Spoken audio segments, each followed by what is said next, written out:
¿Qué tal, amigas y amigos en todo el país? Una vez más sean ustedes bienvenidas y bienvenidos a Mesa de Análisis Salud, un programa del Sistema de Radio y Televisión de la Universidad Católica de Santiago de Guayaquil. Como siempre, los saluda desde este set su amigo, el doctor Jesse León. Recuerde que usted está en sintonía de UCSG, Sistema de Radio y Televisión, que nos puede sintonizar a través del canal 42 en UHF, 42 en Claro TV, 74 en TV Cable o 318 si usted posee Univisa. Recuerde que estamos a nivel nacional, nuestra señal, incluyendo Islas Galápagos. En este programa tenemos el alto honor de contar con un científico de talla nacional e internacional, un ecuatoriano que ha trascendido las fronteras y las barreras de Ecuador y la ciencia.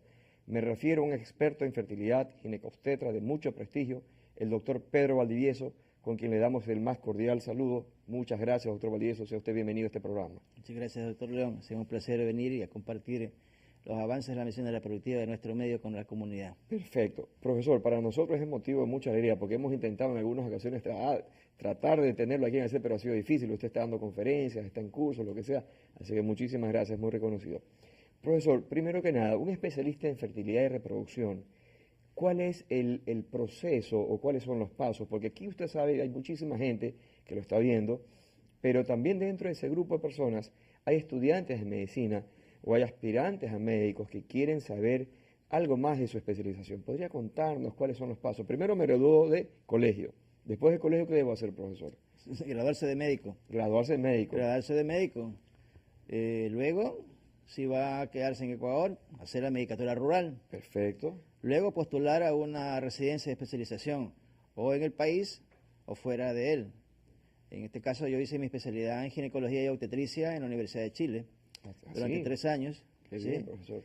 Y luego que terminé mi residencia, postulé a una beca de especialidad en reproducción humana en la Universidad de Sao Paulo, en el Hospital de Clínicas. Maravilloso. ¿Sí? O sea, ese es el proceso. Primero médico, después hacer 3 o 4 años de especialidad en ginecología y obstetricia. Y de ahí una subespecialidad. Y de ahí hacer una subespecialidad en reproducción humana, medicina reproductiva, que debe ser 1 o 2 años y mantenerse permanentemente en actualizaciones, porque dentro del área de la medicina reproductiva, la reproducción humana es una de las áreas que más avanza muy apresuradamente. Entonces realmente las técnicas, los tratamientos y todo eso cambian de manera importante. Importante, a pasos agigantados, profesor. Ahora, mi pregunta es, ¿qué es fertilidad, profesor, para que las personas que nos están siguiendo puedan tener un poquito más claro la película? ¿Y qué es lo opuesto? ¿Qué es infertilidad, profesor? La fertilidad es el don que todos los seres humanos tenemos de poder reproducirnos. Y la infertilidad es la carencia de eso por algunos problemas, o congénitos o adquiridos. Es decir, la infertilidad es la dificultad para poder tener hijos después de tener 1 año de relaciones sexuales sin protección cuando la mujer tiene menos de 34 años. Si una mujer tiene una mujer tiene más de 34 años y tiene con sus parejas relaciones sexuales y no se protege, no se cuida para evitar embarazo y no se embaraza después de 6 meses, esa pareja necesita ayuda. Asistencia médica. ¿Por qué? Claro. No es lo mismo tratar a una paciente que tiene 38 años y medio, 39 años, que una mujer que tiene 28 o 31 años. La fertilidad está, después lo veremos, directamente involucrada con la fertilidad, la edad en la mujer en particular. Profesor, y eso que usted acaba de decir, cada día la presión social, la presión cultural, la presión académica, educativa, vemos que muchas muchachas hoy en día, al contrario de lo que pasaba anteriormente, se casaban muy jóvenes, ¿no es cierto? Pero hoy en día vemos que las chicas modernas se gradúan del colegio y quieren aspiraciones profesionales, quieren viajar, quieren trabajar, quieren ser más independientes a nivel económico. Y obviamente eso hace que estudien algunas carreras, saquen posgrados, saquen maestrías y no se piense todavía en embarazar. Es decir, que usted va a tener cada vez más trabajo que realizar, investigaciones que realizar con este tipo de muchachas, profesor. ¿Cómo ve usted eso aquí? Al menos en Ecuador está empezando a pasar, quizás en Europa, Estados Unidos es más marcado. Es más marcado en Europa, en los países del primer mundo es un poco más marcado. Por ejemplo, para graficar esta conversación, le puedo decir que en España las mujeres que tienen su primer hijo tienen una edad media de 32 años. Wow. Es decir, a los 32 años, el promedio de las mujeres españolas tienen su primer hijo. Y más o menos ese es el perfil de las mujeres en los otros países de Europa. En Estados Unidos también pasa lo mismo, poco menos. En Europa pasa más evidentemente. Y en nuestro país está pasando, ya está pasando, ¿sí? Se observa eso. Y en buena hora yo considero. Lo que pasa es que la mujer tiene que estar consciente de hasta cuándo puede diferir su maternidad. No las puede diferir como las tarjetas de crédito. ¿Sí? Tiene que estar consciente que a partir de los 34 años su fertilidad va a reducirse. Yo entiendo perfectamente y comparto plenamente, más aún, yo tengo hija profesional, entonces estoy consciente de las responsabilidades que tienen para poder estudiar. El conciliar su condición de esposa, madre y profesional es un poco más difícil en la mujer, pero yo creo que deben tomarle un punto de acción. Porque una profesional a los 30, 31 años ya está completa. Prácticamente realizada su carrera, así ¿no? es su carrera. No diferir demasiado. Yo tengo parejas que van a buscarme a los 35, 36 años y si han tenido un problema de fertilidad ya tenemos que tratarlas. Por supuesto. Porque el problema es que no se conoce exactamente eso. De tal forma que la presión social y las condiciones sociales del medio está sucediendo. Pero también hay una solución para eso. Hay una solución. Hay mujeres que dicen, no, yo quiero ser mamá a los 35. Así es fácil. Si no tienen problema, sí. Si no tienen problema, puede serlo. Ellos planifican, digamos, su maternidad. Pero en la medicina reproductiva nuestra podemos nosotros, y lo estamos haciendo, lo que se denomina preservar la fertilidad en mujeres, o preservar la maternidad. Eso consiste en coger óvulos, estimular a la paciente y vitrificar los óvulos y congelarlos. Se los tiene como un banco de óvulos. Tenemos un banco de óvulos que están guardados. Entonces una mujer puede vitrificar sus óvulos a los 28 años, a los 27 años y después descongelarlos cuando tenga 32 o 33 años. ¡Qué maravilla! Y tendría una diferencia que debo hacer. Profesor, el óvulo de una muchacha de 23, 24 años en relación al óvulo de una muchacha de 35, 38 años, ¿qué diferencias hay, profesor? ¿En calidad me refiero? Así es, hay diferencia de calidad porque cuando las mujeres nacen, vienen con 2 canastas llenas de huevos. ¿Así? Ovario derecho y ovario izquierdo. Perfecto. Y en el camino de la vida esos huevitos se van terminando. Así, claro. Y también se van envejeciendo. Como es algo lógico. Así es. Un No proceso vienen normal. con una fábrica que produce óvulos. Viene ya con una cantidad determinada De específica en cada óvulos. En lado. su vida reproductiva, 400 a 500 óvulos. Para madurar un óvulo se pierden en el camino algunos. Mire usted. ¿Ok? Entonces, no vienen con una fábrica. Pacientes a veces dicen, doctor, pero deme unas pastillas o deme unas inyecciones para producir más huevitos. Cuando uno estimula a una paciente para un procedimiento de reproducción asistida o para generar su ovulación, lo que está haciendo es sacar a la superficie los huevitos que están en los canastos. No estoy produciendo nuevos óvulos, los estoy madurando. Hay que saber madurarlos correctamente, sí, pero no los estoy creando con la medicación. Estamos aumentando el tamaño, madurándolos y sacándolos a la superficie para poder obtenerlos. De tal forma que no pueden diferir la maternidad, y este tipo de programas sirven para esto, porque se sensibiliza a la comunidad, le dice, oye, está bien, puedes diferirla, pero toma su tiempo. Toma su tiempo y tome sus precauciones. Y sus precauciones del caso. O sea, oye, y hay factores adicionales que afectan también la fertilidad. Hablemos del tabaquismo, el alcohol, drogas, en general, drogas, todo eso afecta definitivamente a la fertilidad. Y si hay factores concatenantes también, ¿no? O sea, mujeres con cólicos menstruales, endometriosis, que menstruan cada 3 o 6 meses. O sea, hay otros factores adicionales que van a agravar su fertilidad cuando quieran embarazarse. Maravilloso. Profesor, y en el caso del varón, el espermatozoide, no es lo mismo el de un muchacho de 22, 24 años que el de un varón de repente 40, 42, 40 más años. ¿Hay también cambios en la calidad de ese espermatozoide, profesor? Sí, no tan marcadas como en la mujer. Porque si bien aparentemente puede considerarse que la naturaleza ha sido un poco injusta al generar a los hombres de una fábrica productora de espermatozoides, ¿y por qué a las mujeres vienen con una carga de óvulos? Totalmente. Entonces, pero vale la aclaración de que la fábrica que tenemos los hombres que produce espermatozoides, en su gran mayoría, sus espermatozoides son de mala calidad.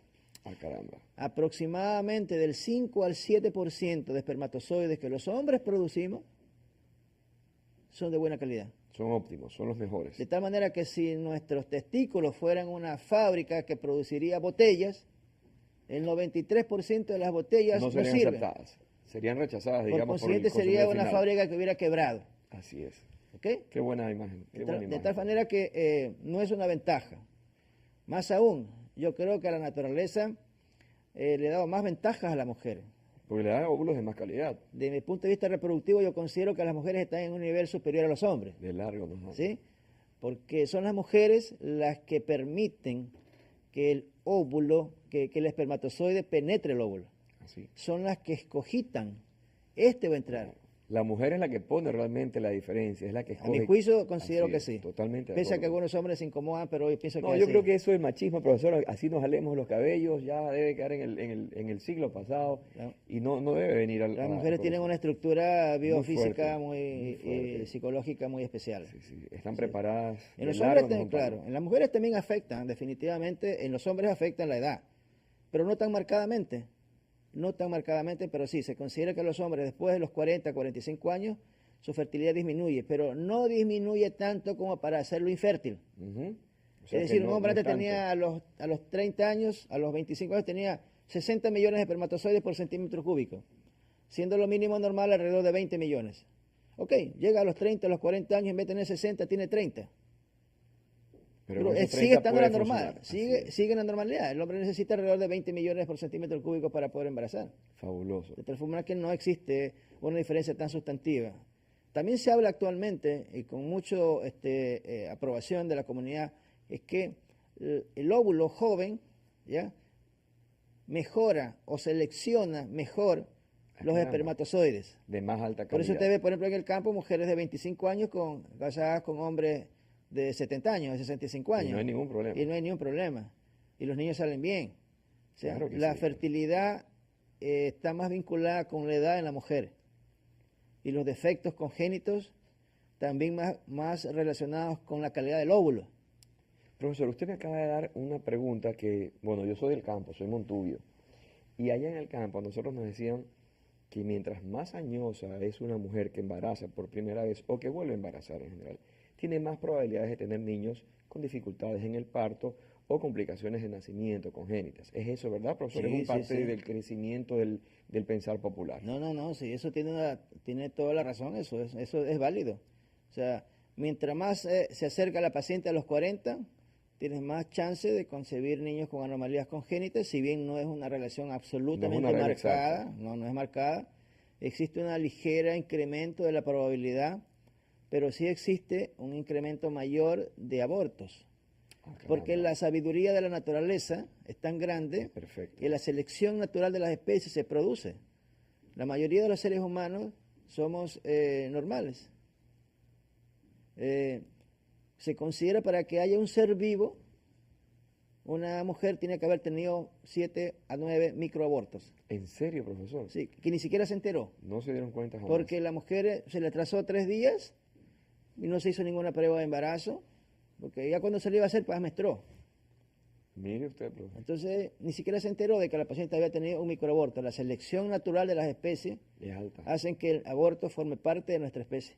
Es decir, que no es algo que usted provoca, sino que solito se le Solito, viene porque el niño quizás no era viable. Perfecto. Perfecto. A imagen y semejanza de Dios. Qué maravilla, profesor. Qué gusto escucharlo al profesor Pedro Valdivieso. Para quienes nos están siguiendo, un especialista de altísimo nivel en medicina reproductiva, en fertilidad. Profesor, dentro de las conferencias que usted siempre está dando en Ecuador o fuera de Ecuador, ¿cuáles son las preguntas usualmente al público que usted se dirige? Yo sé que es un público de alto nivel, son médicos, son especialistas, pero generalmente después en esas tertulias, en esas confraternidades, ¿cuáles son las preguntas que más le hacen a usted, profesor? ¿Podría mencionarnos estas confidencias, por favor? Sí. A mí me ha llamado mucho la atención a veces el criterio limitado o el desconocimiento que tienen algunos profesionales sobre la calidad de la medicina en Latinoamérica. Y cuando hablamos de Ecuador, cuando yo estoy en Ecuador en particular. Claro que sí. ¿Sí?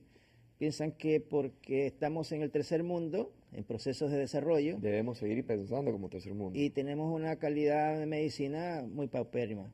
No, eso ya quedó en el pasado. Entonces, cuando uno comienza a hablarles de las cosas, de lo que uno hace, o cuando vienen, no sé si a usted le habrá pasado eso, cuando vienen supuesto. y se dan cuenta, oye, pero yo pensé que esta otra cosa era otra. O sea, Claro. ¿entiendes? Desde que van llegando al aeropuerto se van dando cuenta que es otra situación. O sea, tenemos que proyectar esto y la comunidad que nos escucha ya debe ser un ente repetitivo de que en nuestro país hacemos una buena medicina como muchas cosas buenas en otras especialidades. Mucho mejor si Ya. es hecho en Ecuador, profesor. Así es. Entonces, que tenemos una diferencia tecnológica, sí, pero la tecnología no la compra. Claro. sea, la tecnología uno la compra y la adquiere y la tiene aquí y puede hacer las cosas en igual o mejores situaciones. En efecto, yo he ido a centros en que nuestro centro en particular no le pide ningún favor a ninguno de ellos, la preparación de la gente. Igual, cuando nosotros tenemos un centro que es acreditado por una institución internacional y lo revisamos ayer, las horas de estudio y las horas de preparación anual que nos exigen, pasamos de lo que nos pasamos de la norma mínima lo que nos piden, exacto. Excelente. Porque estábamos reportando todo lo que hicimos en el 2012 y estábamos dando cuenta, bueno, eso es estimulante para todos saber aquello. Esa es la parte en que yo creo que en buena hora, como le digo, este tipo de programas permite que la gente vaya tomando conciencia de esta cosa. Que la gente de Ecuador se sienta feliz, se sienta orgullosa de saber que existen profesionales y centros de investigación como el suyo, el profesor Valdivieso, y que sobre todo son nuestros y están al servicio de la comunidad. ¿Qué le parece a usted, profe, si me permite invitarle a un pequeño receso, que descanse, porque lo hemos hecho hablar mucho? Muchas gracias. Para que las personas que están siguiendo su entrevista y que están viendo lo importante de ella, empiecen a chatear, empiecen a llamar por teléfono, empiecen a gritar a las vecinas que está el doctor Pedro Valdivieso, ginecobstetra de altísimo nombre y sobre todo con una especialidad en medicina reproductiva, en fertilidad, para que usted no se tire a los consejos que vienen en el siguiente bloque. Ya volvemos.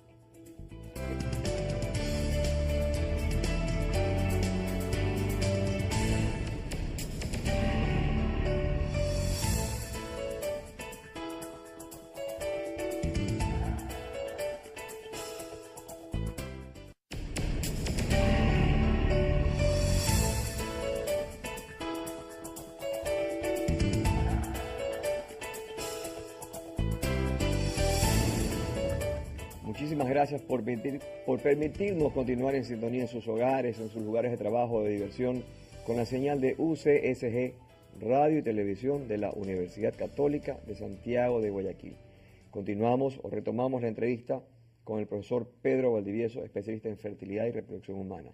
Profesor Valdivieso, por interno algunos chicos me preguntaban dos cosas que a la final para mí puede ser importante, quizás para usted sea algo mucho más común, mucho más cotidiano y no sea tan delicado. La primera pregunta de Manaví, la chica esta, Karina Hernández, está preguntando, un saludo a Manaví, por favor, cariño fraterno a nuestros hermanos manabas. Dice ella, ¿qué sucede cuando alguien tiene hipertensión, el caso de la mujer o el caso del varón? ¿Hay algún problema con la fertilidad si es que la pareja tiene hipertensión arterial, profesor? En realidad hay algunas sustancias en los hombres que produce una disminución de la calidad espermática, pero no tan significativa como para producir infertilidad.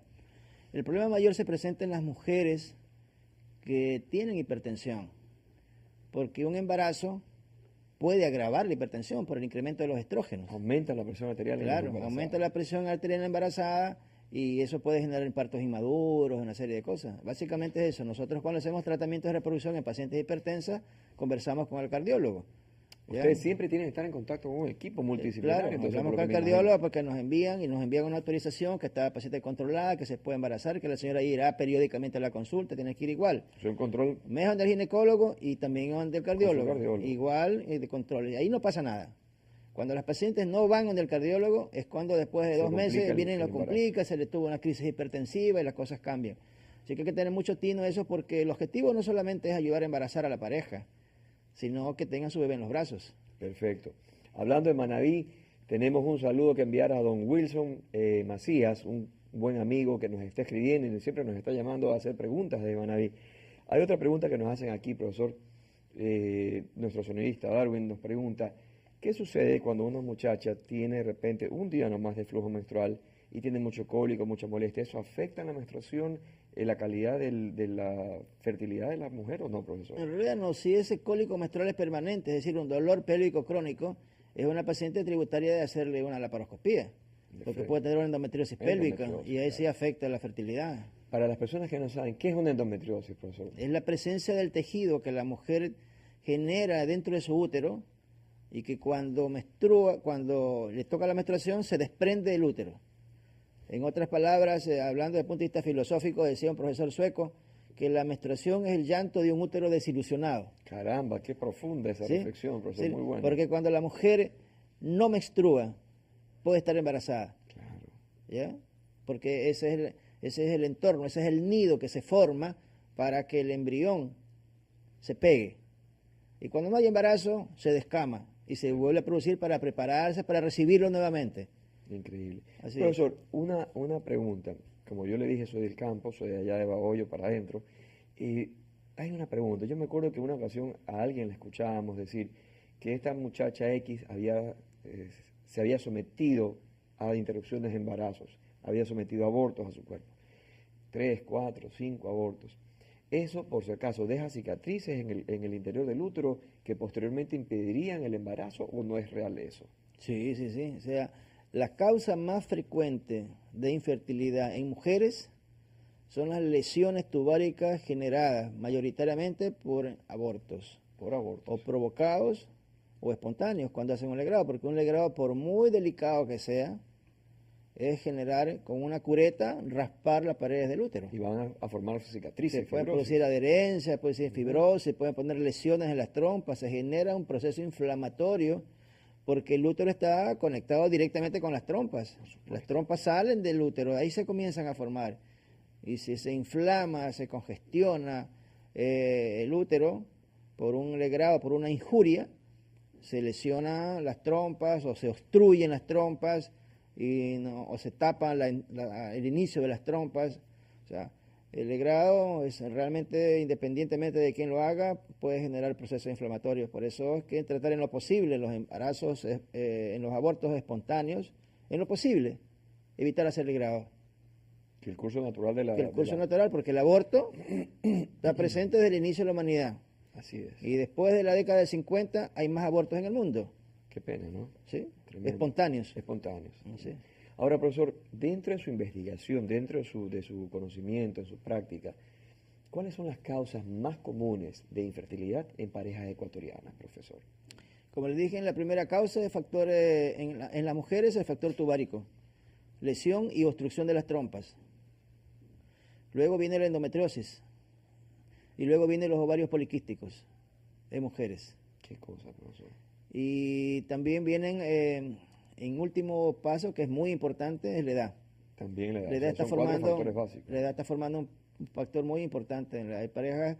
Y también hay otra cosa, que la medicina reproductiva actual, en nuestro centro, nuestro primer in vitro tiene 16 años. Ah, caramba. Entonces, eso representa que la comunidad ya va enterándose y hay mujeres que antes, cuando tenían 40 años ya decían ya no va a tener más hijos. Desechaban O no la posibilidad de tener hijos. de ser madres. Así es. En cambio ahora, no, una mujer puede tener hijos a los 38, 39, 40, 41, 42, hasta los 45 años, con la medicina reproductiva actual en nuestro medio.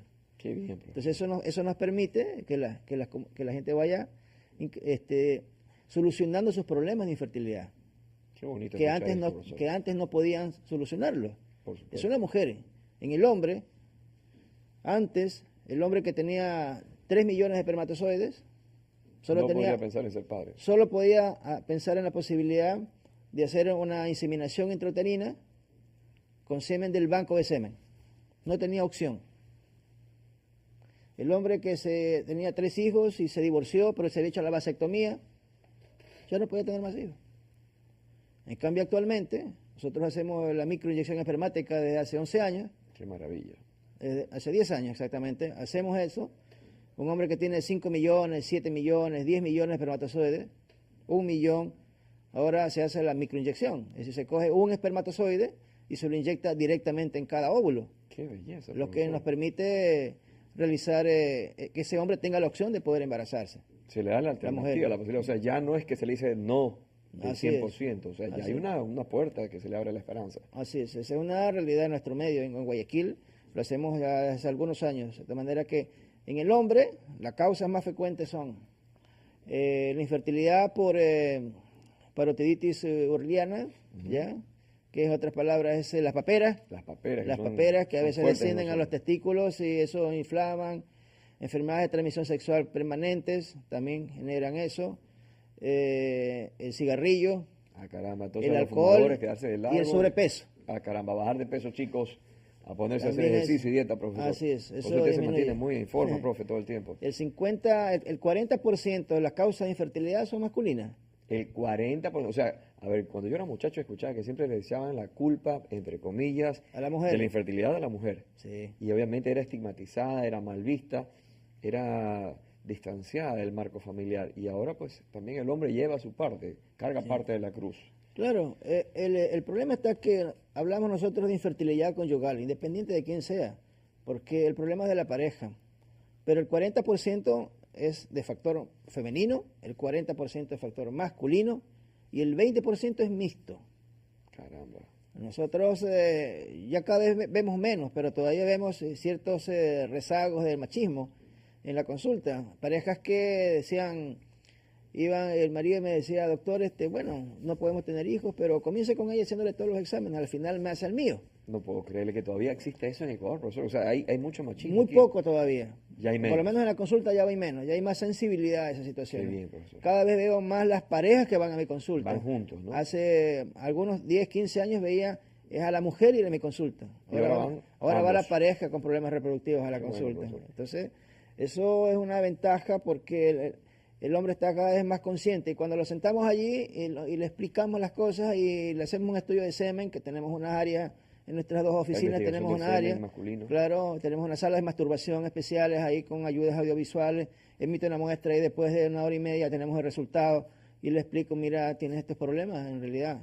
El hombre toma conciencia de la situación y ayuda y busca también la solución. Esa es una parte muy positiva Qué de bien. que la comunidad y los hombres han asumido ya Un rol pues un rol- diferente ante esta perspectiva. Así ante es, esta eso es patología. importante para todo esto. Profesor, me están diciendo, acaban de informarme en producción que tenemos unas imágenes que valdría la pena compartirlas. ¿Qué le parece si usted las va narrando?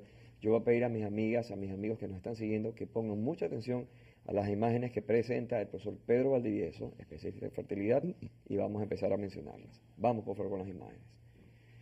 En este caso, profesor, se ve claramente una pareja que está triste. Está ahí. Sí, es una pareja que es tan triste no porque tenga alguna disfunción sexual, Si no, ¿por qué, profesor? porque es una pareja que tiene en su vida sexual quizás más de 1, 2 o 3 años y no consigue embarazarse. No Como logran ustedes ven, ser es una padres. muchacha que tiene entre 27 y 30 años y el hombre igual, ¿no? La infertilidad conyugal genera desórdenes en la relación de pareja, Ujú. pero la mejor forma de solucionar ese problema, como cualquier Es otro acudir a un problema en la vida, especialista como es el doctor buscar... Pedro Valdivieso, digo yo. Es decir, gracias, es acudir al especialista en ginecología obstetricia. Y a propósito, en reproducción humana, a propósito de esto es importante recalcar que en nuestro medio sucede algo muy sui generis, muy sui generis. Afortunadamente nosotros somos un centro que hemos crecido con las facilidades de nuestras pacientes. Nuestras pacientes embarazadas, como allá tenemos muchos años en el sistema, en el entorno, ya se embaraza la una y la una recomienda a la otra y así por el estilo van pasándose la voz. Pero nosotros todavía seguimos viendo pacientes que han visitado ginecólogos muy capacitados, pero en otras áreas. Pero no son especialistas en fertilidad. Exacto, y que sigue, y cuando llegan donde mí ya tienen 39 años, tienen 38 años, ¿se explica? O sea, Entonces se ha perdido mucho mucho tiempo, que es muy tiempo, valioso. sí, porque ¿no? El aquí tiempo no regresa. nuestra tasa de referencia de médicos es Todavía muy es muy baja. pobre. Qué Nuestra pena, tasa de ¿no? referencia es 6%, entonces nosotros sí creemos, y esto sí es una de las cosas que cuando conversamos con nuestros amigos, Hay que aquí sí lo recalcárselo. vemos, y Hay en que el extranjero recalcarlo. no se ve eso. Ujú. Afuera no se ve. O sea, No es lo profesional. lo Nadie dice, así, claro, no, lo sí. remiten directamente. Debe ser. Aquí tenemos como un factor epidemiológico. Tenemos ya, que mejorar eso y que este programa sirva, profesor, para que todos los médicos que nos están siguiendo, por favor, aprendan a saber sus limitaciones y sus capacidades. No podemos ser dioses que manejamos Así todo. es, esa es una realidad. Es una esa gran es una realidad. verdad. Hay que saber transferir a los mejores centros como el suyo, profesor. No porque usted esté aquí, pero es verdad. O sea, si tenemos tanta investigación, aprovechemos en la experticia de esos centros. ¿Qué es esto, profesor, que se ve aquí? Esto es un óvulo fecundado. Ustedes observan en el centro dos células redondas. Claro. Eso es un óvulo, eso se llaman pronúcleos. Cuando el espermatozoide entra al óvulo, al día siguiente nosotros debemos observar eso. Si hemos tenido 10 óvulos y les hemos hecho una fecundación in vitro convencional, es decir, poner los espermatozoides alrededor del óvulo o de los óvulos, al día siguiente ya un espermatozoide tiene que haber penetrado. Y si el hombre tiene poca cantidad de espermatozoides, lo que hemos hecho es inyectar un óvulo directamente, inyectar un espermatozoide directamente al óvulo. Y al día siguiente vamos a ver fecundación, lo vemos en el microscopio invertido. y vamos a observar esa célula. Qué Esos bella son- la forma, profesor. Parece el sol, el halo que está atrás y la luna. Así es, eso es un óvulo fecundado lindísimo, con unas perspectivas de fecundación excelentes y con una tasa de división celular muy buena. Muy sano. Se lo ve muy limpio, no tiene fragmentaciones en su interior, el halo está muy claro, es una buena especie. Tiene muy buena perspectiva. Muy de- buenas de perspectivas. calidad. Esos óvulos los vemos al día siguiente. Qué bien. Es una maravilla observar este tipo de Por cosas. supuesto. Vamos con la siguiente imagen. ¿Qué es esta, profesor? Igual, ya esa es una etapa previa o posterior a la división celular. Ya los pronúcleos se van a los extremos, a los polos, ¿no? extremos, ¿sí? Norte y sur. Y comienza ya a dividirse. Pero ustedes van a observar en el interior del óvulo, van a ver una imagen, van a ver una especie de jaspeado muy homogéneo. ¿Sí? Así es. ¿Lo ven? Ven como arenilla, Como bien una arenita ahí homogénea. muy Y fina. eso es bueno. Ven un óvulo muy bonito. ¿Sí? De tal forma que las perspectivas son muy buenas. Siguen siendo buenas. Vamos Uno con la va siguiente observando. imagen. ¿Qué es esto, profesor? Ahí ya vemos el embrión en etapa de 4 células. Eso está en un día 2. 2 de fecundación. Si una paciente el día lunes le hemos hecho el procedimiento y el día miércoles la vemos nuevamente en el laboratorio, observamos ese tipo de células. Maravilloso. 4 células y aquí ya vemos al día siguiente. 8 hay aquí ya. Aquí ya hay 8 células, ¿ya? Y si cada una se divide en 2. Claro, y esta división celular es buena porque en el día tercero debe haber entre 6 y 8 células. Si en el día tercero un embrión solo tiene 2 células o 3 células, está quedado, como se ha Muy quedado un lento. poco, va muy lento, no tiene buenas perspectivas. Es decir, no es tan viable, digamos. ¿no? Así es, entonces ya vamos viendo, por eso es que es importante Se cuando selecciona preferentemente. Claro, y eso lo hace la naturaleza, eso es importante que la comunidad conozca. Nosotros no intervenimos en la manipulación de las células, como en algunas ocasiones se cuestiona, no. Nosotros lo que hacemos es poner en contacto las células para que las células solas fecunden y avancen y se ponen en unas incubadoras especiales de CO2. Nosotros tenemos 4 incubadoras de CO2 y 4 incubadoras Trigas. Los que Son nos 8 incubadoras que tenemos Así acá es, entonces en el centro. en profesor. el centro, Es sí. bastante. Y son de las Trigas, son de última tecnología. Eso es lo que nos permite personalizar o individualizar Cada cada procedimiento. paciente, cada Qué procedimiento, bonito. ¿sí? Eso cuando nosotros nos manipulamos, ponemos las células y las células solas durante 3 a 5 días de cultivo celular, ellas se van dividiendo, solas se van haciendo. Nuestra responsabilidad es mantener el entorno en condiciones óptimas, ¿no? Por supuesto. Cubrir todas las cosas que correspondan, tener los gases apropiados, medios especiales de cultivo, un ambiente estéril del 99.9%, tenemos una presión positiva, una cámara hiperbárica Qué bien. en el laboratorio, lo que nos permite rodear a esas células de las condiciones óptimas para que solas comiencen a dividirse y seleccionarse. Qué linda noticia saber esto. ¿Qué es esta diapositiva, profesor? Esta es una diapositiva muy ilustrativa, ¿eh? Ustedes van a observar el ovario que está cortado en un corte transversal, ¿sí? Y cómo el óvulo va saliendo, es aspirado por la trompa y luego es fecundado. Y ustedes ven allí donde dice cigote, ¿sí? Ya es cuando lo fecundó. Y luego se divide en las células. Es en las trompas donde se produce la fecundación. No es en el útero, como muchas personas piensan. Mire usted, profesor. ¿Sí? Es en las trompas.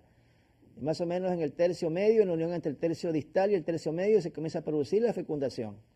Luego en 2 células, 4 células, 8 células, se produce la mórula, se compacta la mórula y luego un blastocisto, que es la etapa de día quinto.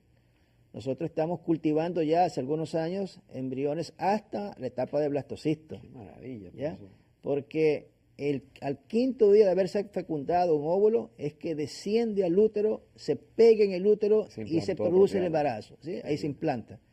Entonces, se trata en lo posible de ser algo similar a la naturaleza, Lo más parecido lo a más la madre parecido. naturaleza. Entonces nosotros, más alrededor del 95% de nuestras pacientes se transfieren en etapa de blastocisto. ¿Y esta imagen qué es, Esa profesor? imagen es un blastocisto, es muy lindo. ¿Ya? Bueno, para nosotros es muy lindo. Por Ustedes que supuesto. sean de los de allá, Es una vida que se ustedes viene. van a observar allí el halo muy claro.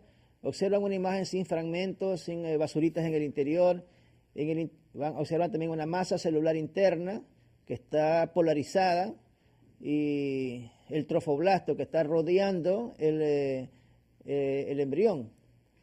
El trofoblast está rodeando el blastocisto, está rodeando.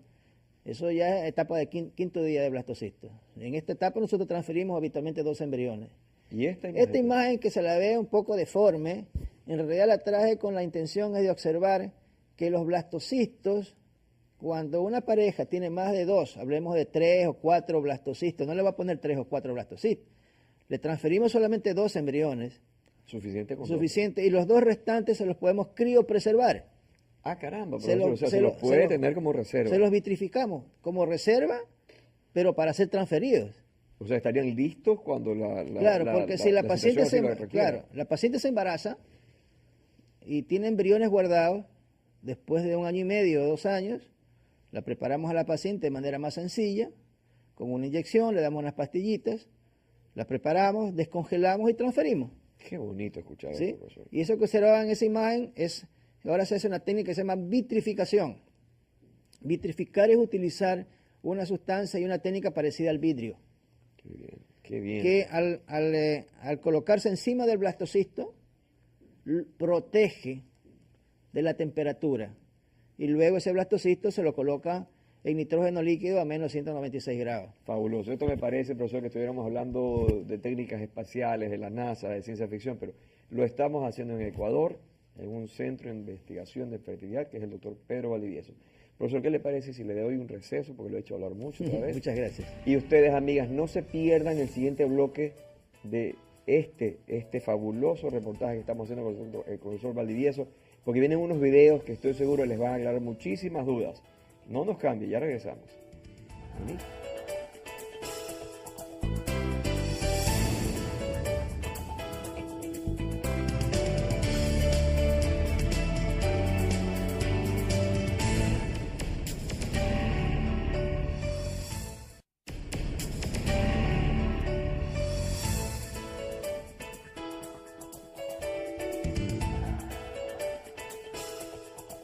Muchísimas gracias por permitirnos estar junto a ustedes en sintonía de la señal de UCSG, Radio y Televisión de la Universidad Católica de Santiago de Guayaquil.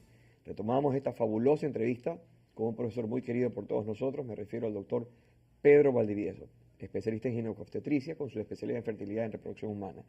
Profesor, tenemos unos videos que todo el mundo está a la expectativa de que usted explique esos videos qué son y de qué se trata.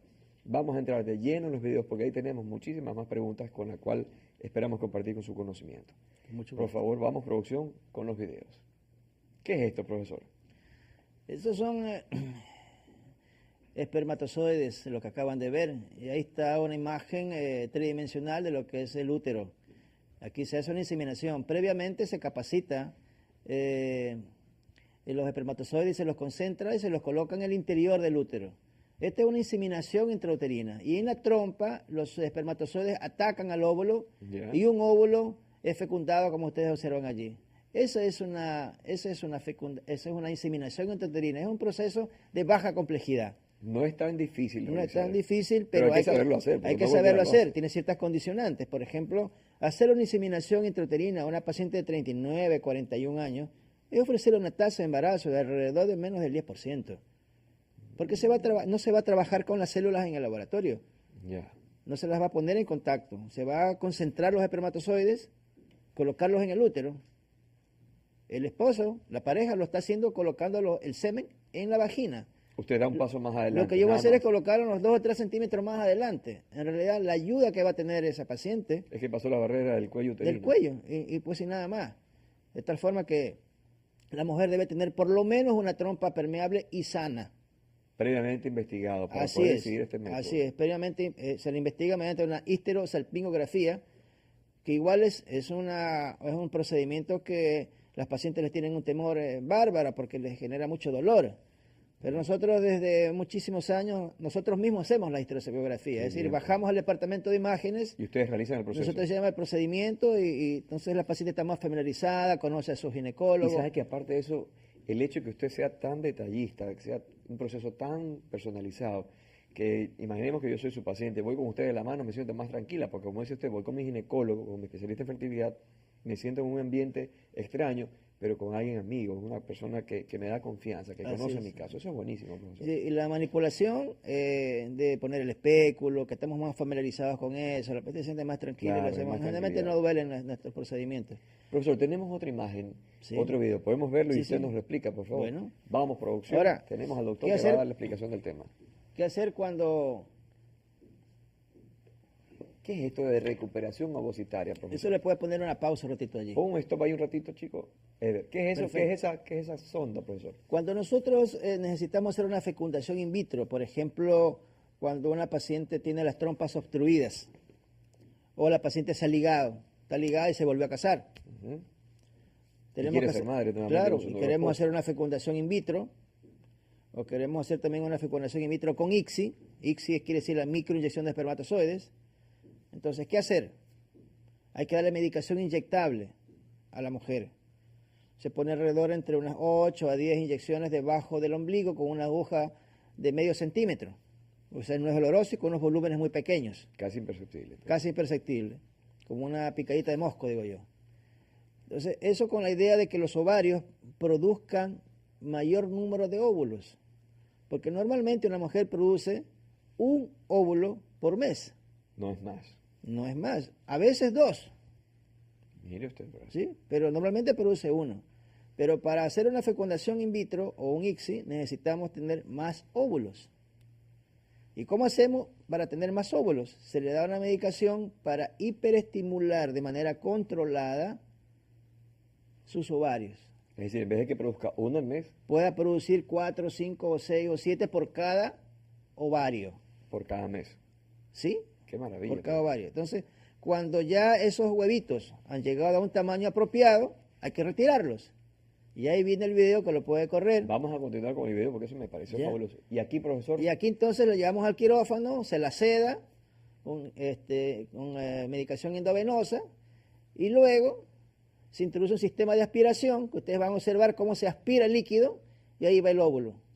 En la parte de la lateral pequeña a la izquierda ustedes observan cómo entra un sistema de aspiración y el óvulo cae en un tubo de ensayo. Ese óvulo se lo lleva a una campana de flujo laminar y se lo observa en el microscopio y se lo va retirando. Así como se retiró en uno, se retira en el otro folículo. Estamos hablando de que una mujer, para hacerse una fecundación in vitro, necesita tener 4, 5, 6 u 8 óvulos por cada ovario. Y luego se los retira. maravilloso, profesor. Y en el laboratorio se Maravilloso. identifica los óvulos y los óvulos o se los inyecta con un espermatozoide o se los rodea de espermatozoides para que fecunden y se introducen en las incubadoras que tienen en el laboratorio. Profesor, yo me he quedado realmente muy, muy gratamente impresionado. Los felicito de antemano porque esto es una cosa fabulosa.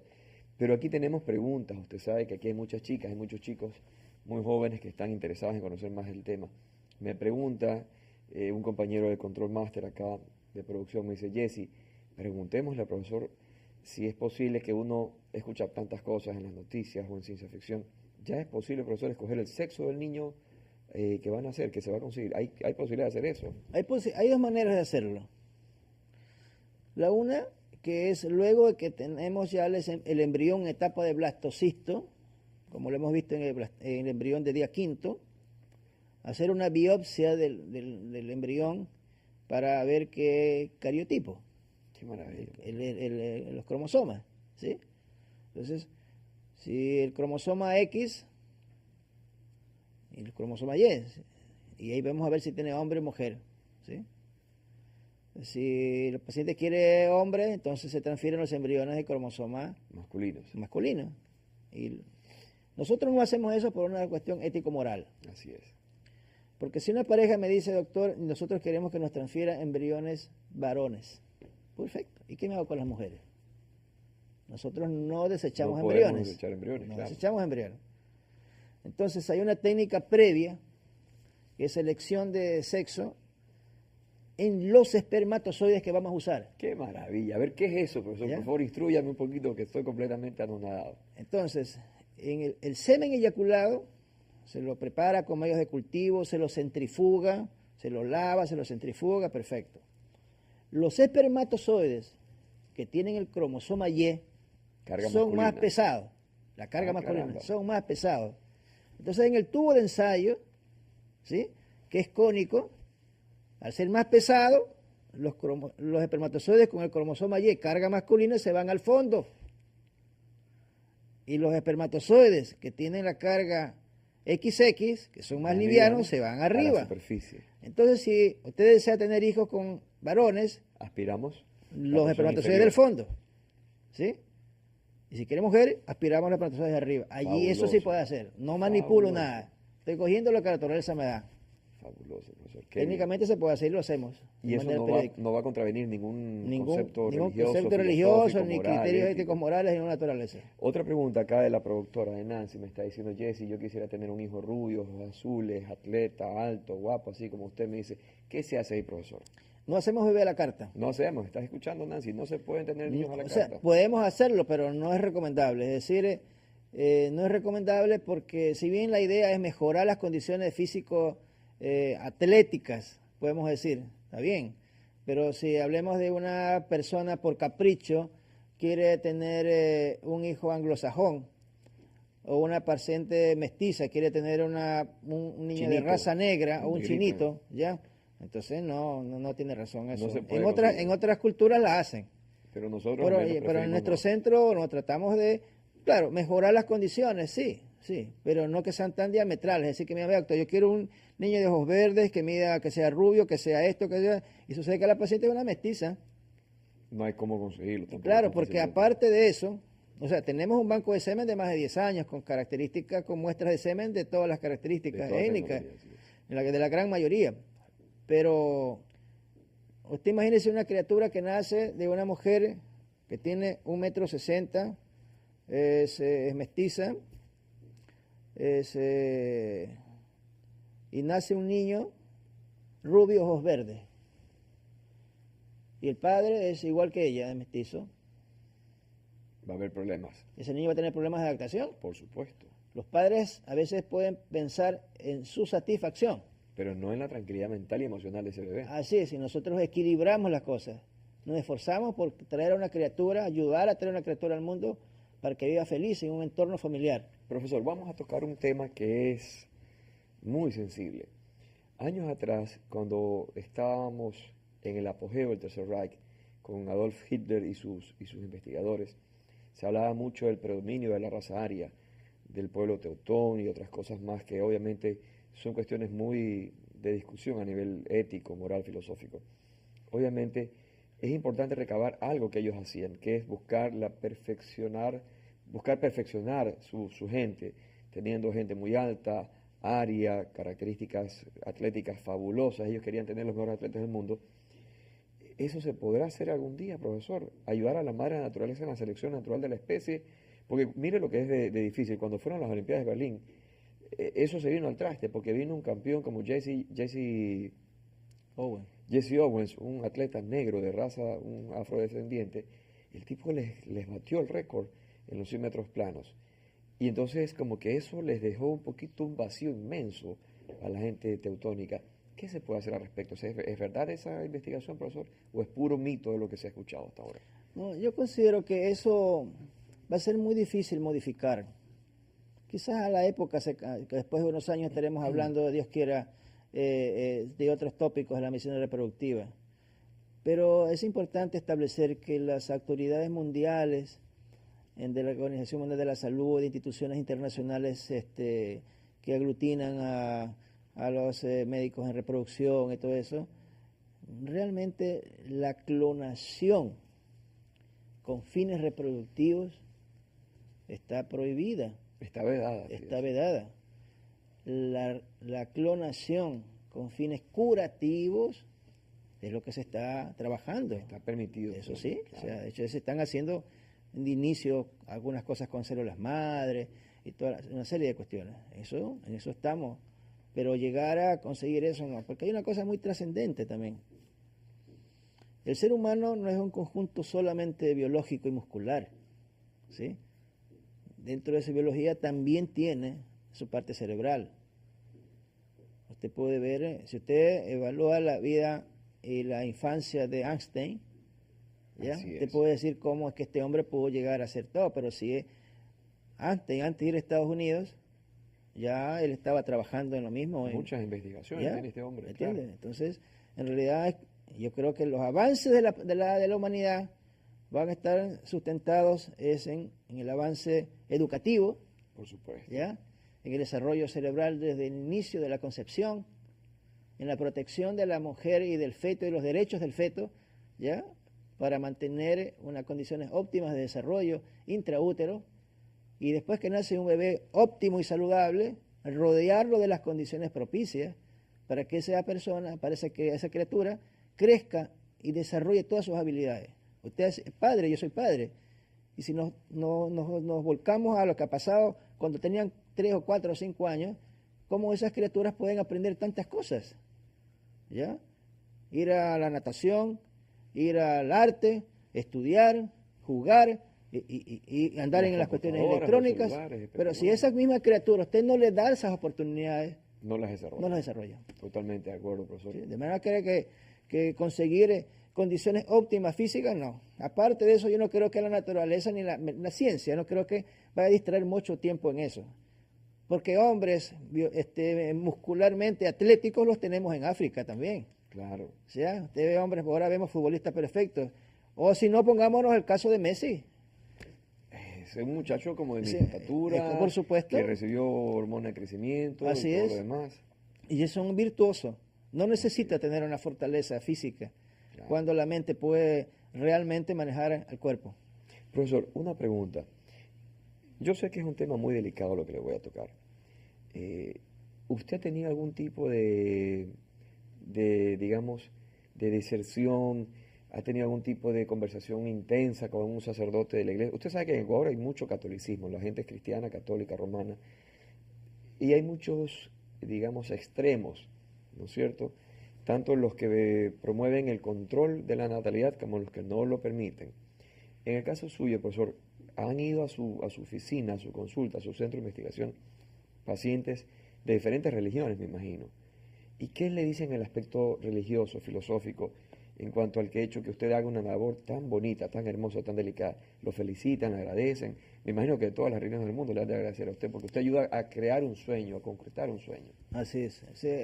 Es la satisfacción más grande que tenemos cuando conseguimos que una paciente se embarace. La tasa de embarazo que tenemos nosotros es muy buena, nos sentimos muy orgullosos y satisfechos y con más ahínco para seguir haciendo las cosas. Y ese problema filosófico lo tuve hace muchos años, 20, 25 años atrás, y paulatinamente lo he ido mejorando, en realidad. Porque nunca, desde el inicio de mis actividades en medicina reproductiva, jamás se me cruzó por la mente competir ni dar vida. Así es, profesor. ¿Entiendes? O sea, nunca. Y yo soy un cristiano y un católico practicante, ¿sí? De tal forma que